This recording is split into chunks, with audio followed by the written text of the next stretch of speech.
Assalamualaikum warahmatullahi wabarakatuh. Perkenalkan, nama saya Adinda dari kelas 07 TPLE 017 dengan mata kuliah kewirausahaan dengan dosen Ibu Intan Kumalasari, Eskom Mkom. Tujuan buat video ini untuk memenuhi tugas kewirausahaan.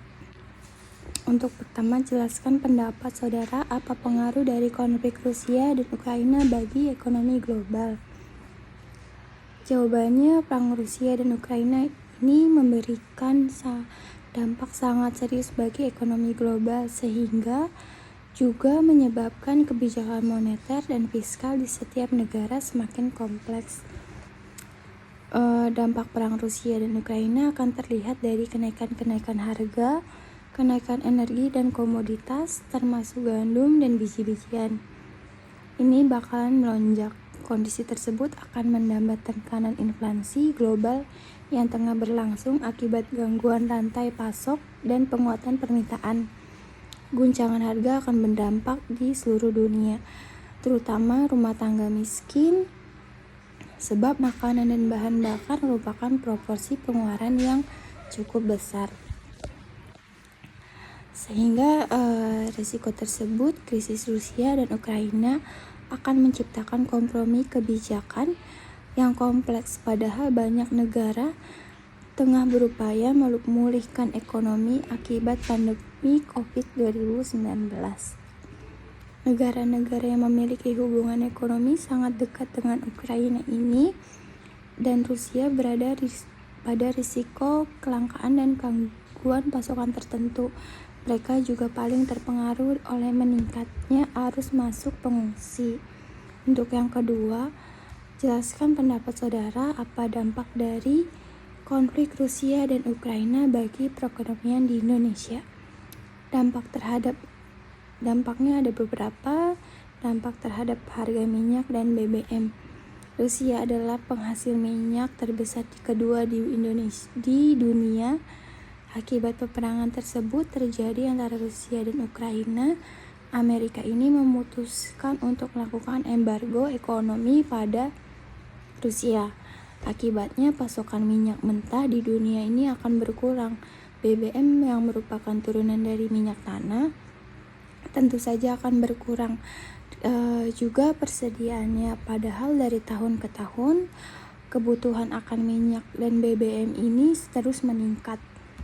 Dampaknya lagi terhadap nilai tukar rupiah. Hal tersebut disebabkan menurunnya volume perdagangan dan meningginya harga-harga komoditi perdagangan yang akhirnya mendorong meningkatkan inflasi global. Jika hal tersebut terjadi akan menimbulkan ketidakstabilan moneter, terutama memulihkan perekonomian di Indonesia. Dampak terhadap ekspor dan impor di Indonesia. Kondisi ini akan berdampak dan semakin meningkatnya biaya transportasi serta industri yang mengkonsumsi bahan bakar non-subsidi yang membuat biaya produk lainnya meningkat.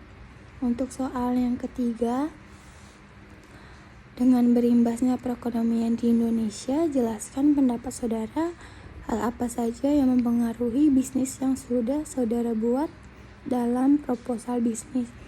Untuk proposal bisnis, saya membuat usaha brownies, yaitu berdampak negatif karena kenaikan harga dan bahan bisnis, dan karena BBM naik sehingga transportasinya juga akan lebih tinggi dari sebelumnya. Soal yang keempat, jelaskan pendapat saudara bagaimana cara menangani bisnis saudara agar tetap tertahan jika dampaknya negatif maupun berkembang jika dampaknya positif.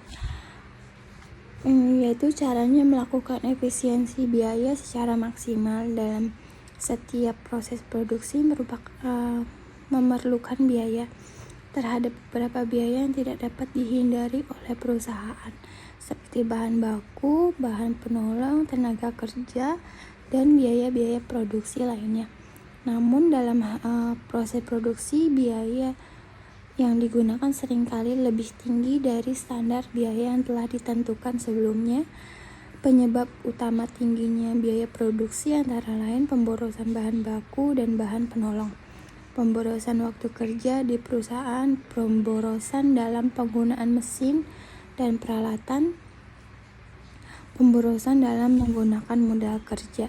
Oleh karena itu, perusahaan harus melakukan efisiensi biaya supaya terhindar dari kelebihan biaya produksi. Itu saja dari tugas video yang ada 4 soal ini. Kurang lebihnya mohon maaf. Wassalamualaikum warahmatullahi wabarakatuh.